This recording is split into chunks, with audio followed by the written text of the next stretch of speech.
আসসালামু আলাইকুম, কেমন আছেন সবাই? ৪ নাম্বারে দেখো খ নাম্বার ২ টি অঙ্ক। তো কতে কি বলছে? ৳২০, ৳৮০ শতকরা কত?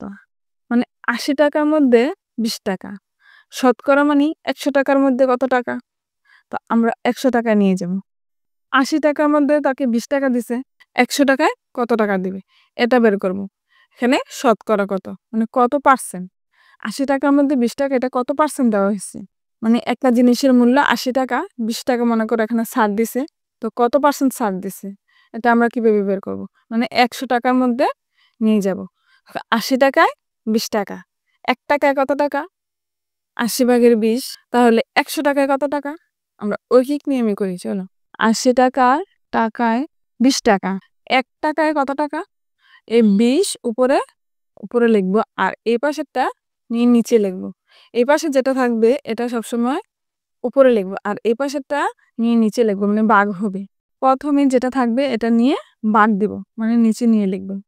এবার ৳১০০ কত টাকা যখন আমরা বের করব, একই লাইন, এই লাইনের ঐকিক নিয়মে যখন লিখবো এটা নিয়ে আবার গুণ করব। আমরা অনেকেই বুঝতে পারি না যে ১০০ কি উপরে লিখবো না নিচে লিখবো। যখন আমরা গুণ করব তখন উপরে লিখবো, আর যখন ভাগ করব তখন নিচে। তো আমরা কি দেখো, ৮০ দ্বারা ২০কে ভাগ করে ৳১ মান পাবো। ৳১ কত টাকা? তো ৳১ কত টাকা পেলে ৳১০০ কত টাকা? ওই টাকাটাকে গুণ করে দেবো, তাহলে ৳১০০ মান পেয়ে যাবো। তার জন্য ১০০ কি গুণ, তাহলে উপরে। ধরো প্রথমে আমরা যখন শূন্য থাকবে উপরে আর নিচে, শূন্যগুলো দ্বারা কেটে ফেলতে পারবো। এই শূন্যটা দিয়ে আমি এই শূন্যটাকেও কাটতে পারতাম, যে কোনো একটা শূন্য কাটলেই হয়ে যাবে। তো কেটে আমি ছোট করে নিলাম। এখানে ৮, দেখো ৪ দুগুণে ৮, তো ৫ দুগুণে ১০, ২ দ্বারা দুটিকে কেটে ফেললাম। ৪ ৫ ২০, ৪ ১ ৪, মানে ৪ দ্বারা ২০ কেও ভাগ করা যায়, ৪ কেও ভাগ করা যায়।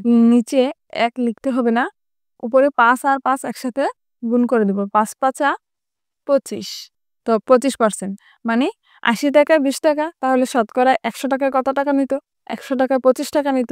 তো আমি এখানে একটা টাকা বের করলাম, মানে ৳১০০ ৳২৫, ঐকিক নিয়মে বের করলাম।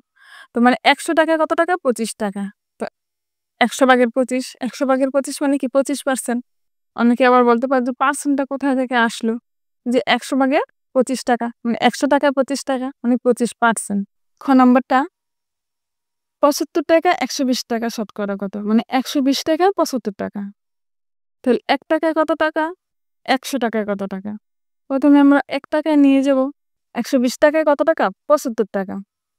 ৳১২০ ৳৭৫। তো ৳১ কত টাকা? মানে ৭৫ কে ১২০ দ্বারা কি যদি আমরা ভাগ করি, তাহলে ৳১ কত টাকা পেয়ে যাব? ১২০ দ্বারা ৭৫ কে ভাগ। ৳১ কত টাকা? মানে ৳১ যে ফলটা পেয়েছি ওইটা আমি ১০০ দ্বারা কি করব? গুণ করে দেব। তার জন্য ১০০ কি এই পাশে। তো এবার দেখো কাটাকাটি করলাম, ০ ০ কাটলাম। ৩ ৪ 12, ৩ ২৫, ৭৫। তো এবার ২ দ্বারা দেখো আবার ৪ কে ভাগ যায়। ২ দুগুণে ৪, ৫ দুগুণে ১০। একটি সংখ্যা দ্বারা উপরে ও নিচে দুটি সংখ্যাকে ভাগ করতে হবে। ৫ আর ২৫, উপরে আর নিচে রইল ২। তো উপরে ৫ আর ২৫ একসাথে গুণ করে দেই, ৫ ২৫, ১২৫, নিচে ২ এর ২। তো এবার কি উপরে বড় সংখ্যা, তো ২ দ্বারা ১২৫ কে ভাগ করব। তো এভাবে লিখে আমরা ভাগ করি। তো দেখো ৬ দুগুণে ১২, ১২, এটা তো বিয়োগ করলে ০ হয়ে যাবে। ১২ থেকে ১২ চলে গেলে ০। উপর থেকে ৫ নামালাম। এবার ৫ কে ২ দ্বারা দেই। ২ দুগুণে কি ৪। তো বিয়োগ করে ৫ থেকে ৪ চলে গেলে ১, ১ অবশিষ্ট। ১ যাবে উপরে, ১ যাবে উপরে আর ২ যাবে নিচে। তো ৬২ সমস্ত ২ ভাগের ১%। তো এটাই উত্তর। মানে ৳১০০ ৬২.২ ভাগের ৳১। তাহলে এত পার্সেন্ট।